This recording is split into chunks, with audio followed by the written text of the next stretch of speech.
The Holy Gospel according to St. Matthew chapter 25. Glory to you, Lord. God's kingdom is like 10 young virgins who took oil lamps and went out to greet the bridegroom. 5 were silly and 5 were smart. The silly virgins took the lamps with no extra oil. The smart virgins took the jars of oil to feed their lamps. The bridegroom didn't show up when they expected him, and they all fell asleep. In the middle of the night, someone yelled out, "The bridegroom's here, go out and greet him." The 10 virgins got up and got their lamps ready. The silly virgins said to the smart ones, "Our lamps are going out. Lend us some of your oil." They answered, "There might not be enough to go around. Go buy your own." They did, but while they were out buying oil, the bridegroom arrived. And everyone who was there to greet him had gone into the wedding feast. The door was locked. Much later, the virgins, the silly ones, showed up and knocked on the door, saying, "Master, we're here, let us in." He answered, Do I know you? I don't think I know you. So stay alert.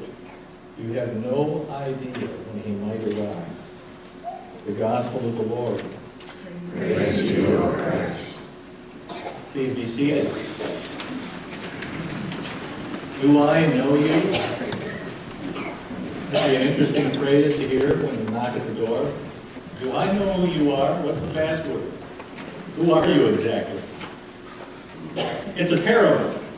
It's not a narration of the exact words of Jesus to someone else describing faith, but it's a parable, it's a story. It might have even been a joke at that time.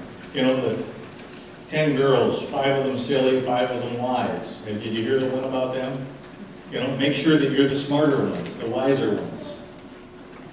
And you realize it's said to point to something critical about preparedness. The silly ones weren't lacking for oil. They had the money, they had the capacity. They just didn't do it. They didn't bother.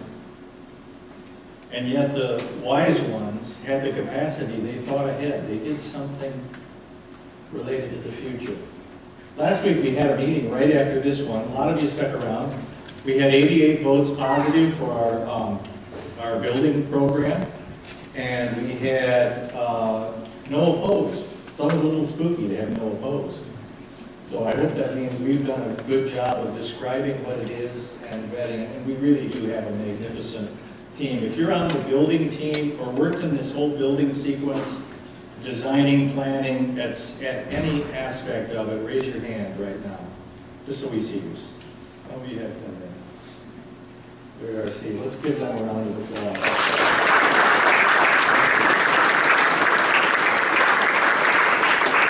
These people have worked hard at this, designing, thinking, planning, strategizing, and have brought together a really great plan. I think that's why it has your support. And it's also one that's needed. It's part of our preparedness. It's part of our thinking forward. And if you didn't get a chance to see the plans, just go to crownofglory.org, and the plans are there. There's also the capacity to donate there if somebody's so moved. But it is online under capital campaign or under building campaign. One of the take a look. Well, I want to talk about that first lesson a little bit. We'll come back to preparedness. And I come to Paul's words to a community that was emerging. They were just trying to figure out what it meant to be Christians in Christian community. And he says it was totally spontaneous. It was entirely their idea. He said, I didn't think of it. And it caught us completely off guard. It explains that this community, had first given themselves unreservedly to God. And then the other giving, whatever else they did, just flowed out of that. There's something non-coercive, there's something gentle, there's something that tugs at you in the middle of that. That when something happens in the community that's really of the Spirit, it doesn't feel forced. It doesn't feel put upon. People don't feel hopefully burdened by it or troubled by it.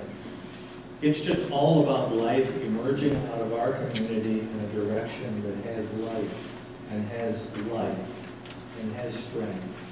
They were able to give life with it.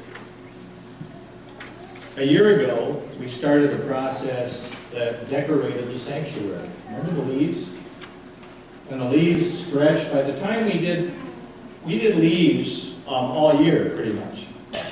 And we brought forward leaves that had to do with what do we love about Crown of Glory, what do we hope for, what gets in our way, what are we afraid of, what makes us happy, what gives us joy. And through our fall campaign, our giving campaign, as well as Lent, as well as opening Hearts, Hands, Home, that had to do with our building, we built and flowered these walls, and it was kind of fun. I was sad to see it come down.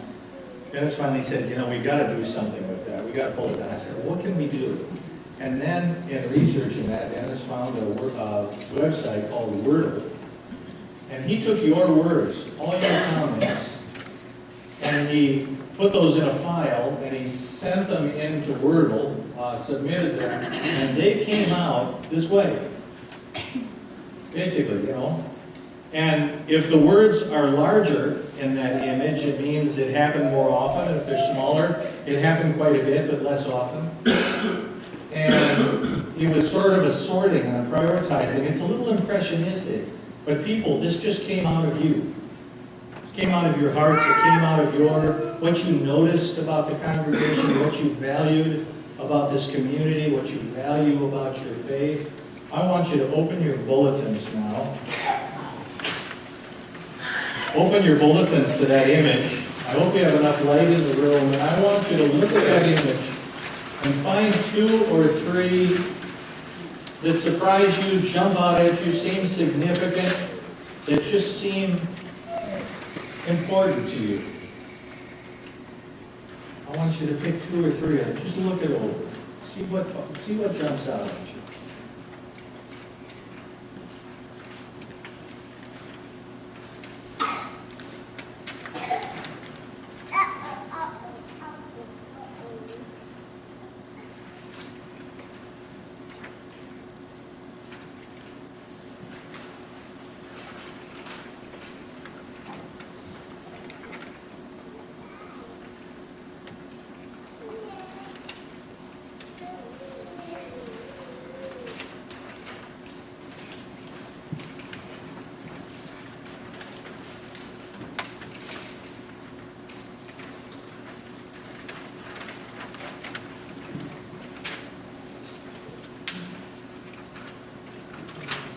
Now I want you to turn to a neighbor, somebody sitting near you. If you're not near somebody, go ahead and turn around so you can talk to somebody. Tell them what jumped out at you. Tell them what jumped out at you. If you got a comment about it, that's great, no pressure. If this freaks you out, you can just sit and meditate on it.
So as you made comments, what jumped out at you? How many of you things jumped out at you having to do with family or community? Okay. How many things having to do with faith, God, peace, spirit, those kind of things? How many of you about service sort of things that stretch you out beyond the community? How many had to do with Bible, reminding, memory, faith, being better, belonging, sense of belonging? Some of you read that. A lot of people understand church. Excuse me, I'll put my mic on. A lot of people understand church as a combination of believing and belonging. That we have beliefs that we bring to church and to our faith community, and that those are important. But they're not the only thing. There's also a deep sense of belonging to each other. And what it means to belong to the greater church, to belong to Christ, to belong to relationships that are important to us, that are precious, that sense of belonging. Sometimes that comes ahead of believing. Some people come to faith communities because they just need a sense of belonging, and the believing is kind of a side trip for them. Some come because absolutely faith is at the center of it, and that believing draws them, and they just put up with the community, and say, yeah, that's fine, that goes along with it, but I love sharing the believing. A lot of people in the midst of 5 or 10 years in a congregation or in a community life come to enjoy both, and the way both of them come together. That sometimes I come for your belief. Your belief lifts mine and gives me a sense of belonging in the midst of everything that we do. He talks about finishing up. He says, you do so many things well. And listen to the belief he has in this community and the gifts that he sees. He says, you're articulate, you're insightful, you're passionate. You love us. Now do your best in this too. And he talks about finish well. Finish what you do. Keep striving ahead. I think of how much we live in an instant gratification world. If I want something, I want to pull up to a window. I want it quick. Pharmacy, food, whatever it is. Just pull up and have it quickly. We could just do drive-up church. That might do really fine. If it lasts about 7 minutes, I could just do it in between all the really important stuff, that I have to do. In fact, one of the beautiful things about church is like wasting time with God and the community. Just come and set aside all your to-do lists and just waste a little time, because sometimes it's into that kind of setting that God does powerful work rearranging your priorities a little bit, rearranging your heart and your being. But he says, finish well. Be people of endurance and perseverance. Be people that commit to something that we keep working out through life, decade after decade, year after year, month after month. Not just how can I get a quick religious buzz this week or next, but how do I serve well and more deeply engage the people around me and the community around me and what we care about and what we live into. Paul was into that. He was into the long term. People think long term about what we build. Finish what you started. He said you can do what you can, but don't do what you can't. I thought, isn't that an interesting thing? People, do what you can, don't do what you can't. We could say that with anything. And that is, don't get hung up on what you can't do. Some people start living their life under the shadow of all the things they can't quite do, until they've created such a list, such an incredible list, that it weighs their heart down and their mind down, until they can hardly move, and people are paralyzed by all their missed opportunities, missed capacities, by all that they're lacking. He said, you're only put on this planet to do what you can, not what you can't. He said, keep striving with what you can. When that pours out of you, not by compulsion and not by force, but when that just comes forward in life for what you see as good and lasting and true, powerful things are going to happen. Do what you can, not what you can't. And then he paints this picture of this remarkable economy. People have all sorts of economic theories. The Bible has all sorts of economic theories. They may not match your political ones. They may not match your wishes, your desires, your hopes, and your dreams, but they're powerful, and they are there. You didn't make them up. But he says, your surplus, he says, do what you can, not what you can't. And then he says, you're shoulder to shoulder with those who are near you. Your surplus matching their deficit, their surplus matching your deficit. In the end, you'll come out even. The goal in life is to come out even. We all go away from life with the same thing we came in, whether you are a billionaire or whether you are on food stamps. And he says, at the end of this great journey, you'll be in the same place with anyone else on the planet. Absolutely the same place. It's you and God. And you can play all the other games and all the other enterprises and all the other things that you want to do in your 70, 80, 90 years. But when it comes down to it, it all balances out. It will be the same. Realize that. And he said that's the grace of a community, where people share, where people are mindful of each other, where we nurture our sense of enterprise and opportunity, but we also realize that's not the last word in God's love. Where we understand that the distribution of life and care and goods in this world, it has all sorts of other means that you believe in and you hope for and hope do a good job, but ultimately God has ways of redistributing life, and God will have the last word.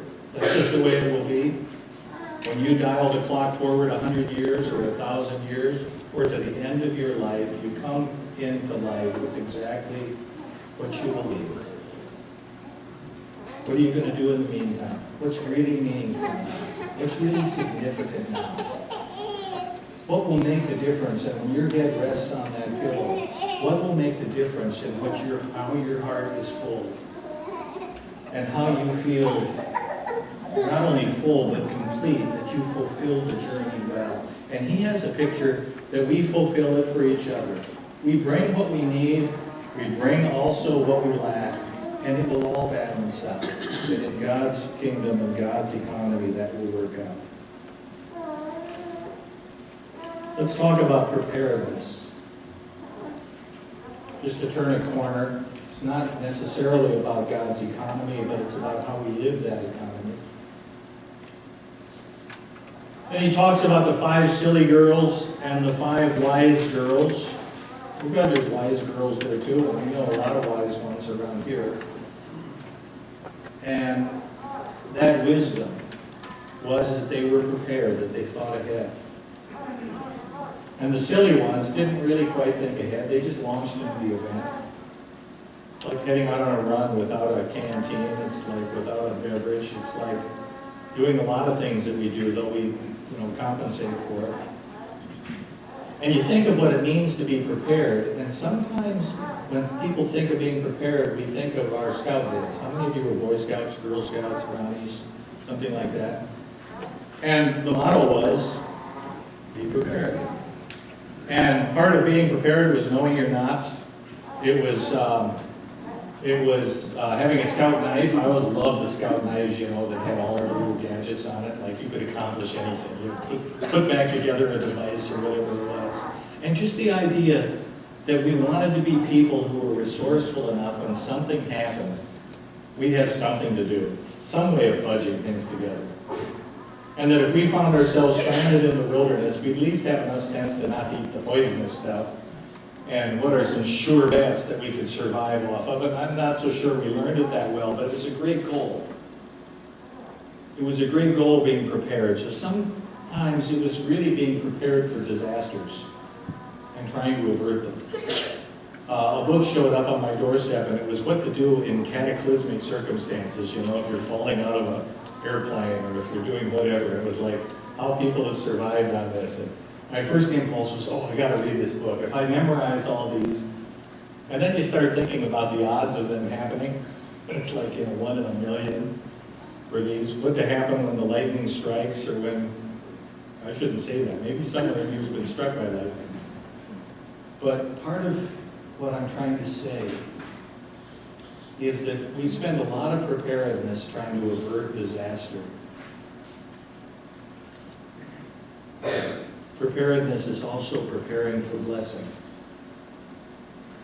It's also preparing for the amazing things that can happen for people who share their lives and share their hearts and share of themselves and give themselves so deeply that community that they're a part of, that faith community that they're part of, becomes a beacon, not just for them and their children and future generations, but for the whole community around them. For people who are lacking, people who are struggling, people who are wounded, people who are broke, people who are disturbed, people who have more stuff than they know what to do with, but they don't know where real life is, people who don't know what they're hungry for. They just have a general appetite for something. They're trying to find what in life makes them feel rich and full and complete. And we are a community of people who lift up a teaching for a new way of seeing and living. That when people understand it, it's not about decimal points.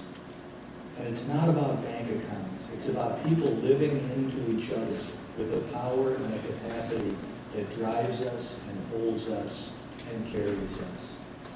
I saw the movie Interstellar yesterday. Highly recommended. Takes about 3 hours. Matthew McConaughey was the star of it, and I think does a really good job. But it is one of those movies that may sound like a goofy, science fiction sort of thing, but it's got a powerful message about how people connect with each other. And I'm not going to spoil it by saying much more than that, but think of what draws us together and gives us meaning as people on this earth, in this community, in your families, in our churches, in our faith communities. We lift that up because we know that God intends far more than just averting disaster. That part of the fullness we feel is the full blessing of our baptism and our life together. The Lord be with you. Lord God, you shower into our lives an abundance in the whole community that we can hardly fully understand. And yet some still lack, some are troubled, some are hungry, some are disturbed, some are anxious, some have all the goods that they could imagine and yet don't have a happiness of spirit and joy. Sometimes we come to envy those with pure hearts and those with a sense of life that is drawn deeply from you and from the wellspring of your Spirit. Help us to be those people and to know the fullness of life that you have laid out before us. Help us to know what it means to give life, and to be life-giving to others. In your holy name.